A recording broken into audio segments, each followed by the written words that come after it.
चलिए दोस्तों, बात करते हैं एक और क्वेश्चन के बारे में। इस क्वेश्चन में एग्जामिनर ने कहा इफ़ ए स्क्वायर प्लस में ए प्लस में 1 equal to 0 then the value of A की पावर 9 इज, यानी कि एग्जामिनर ने कहा ए की पावर 9 की वैल्यू आपको बतानी है। तो चलिए आइए सॉल्व करते हैं इस क्वेश्चन को। देखिए यहाँ पर अगर मैं ए की वैल्यू 0 रखूँ तो ये बराबर नहीं हो रहा, -1 रखूँ तो ये 1 हो जाएगा, ये माइनस का 1 हो जाएगा, ये कट जाएगा, तो फिर भी मेरा 0 नहीं बनेगा। यानी कि इसमें मुझे कुछ ना कुछ एडजस्टमेंट करनी पड़ेगी।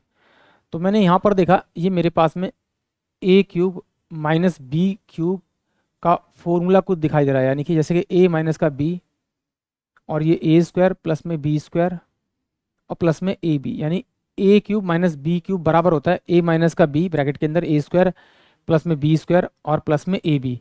तो ये मेरे पास में ए का स्क्वायर है, ये मेरे पास में बी का स्क्वायर है और ये मेरे पास ए इंटू में बी है।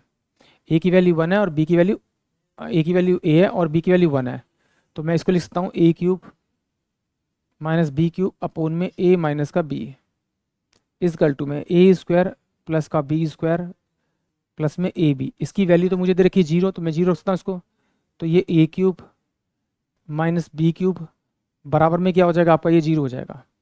अब यहाँ ए मेरे पास में ए था तो ए का क्यूब रहेगा, बी मेरे पास 1 था तो 1 का क्यूब रहेगा बराबर में 0। तो ए क्यूब इजकल टू क्या हो जाएगा, पॉजिटिव का 1, तो ए जो आएगा क्यूब रूट से वो 1 आएगा, यानी ए की जो वैल्यू आ गई वो मेरे पास में 1 आ गई। तो यहाँ पर अगर मैं ए की वैल्यू 1 रखूँगा तो ए की पावर 9 यानी 1 का 1 ही आएगा, यानी कि ऑप्शन सी जो होगा वो इस क्वेश्चन के लिए करेक्ट होगा। यानी कि सिंपल सी बात है, जब मैं वैल्यू रख रहा था तो वैल्यू से मुझे left hand side right hand side बराबर नहीं हो रही थी, तो इसीलिए मैंने क्या किया, यहाँ पर जैसे ही मैंने देखा तो ये मुझे ए स्क्वायर प्लस का बी स्क्वायर और प्लस का ए भी दिखाई दे रहा है और ये मुझे ए क्यूब माइनस बी क्यूब के फॉर्मूले में मिलता है।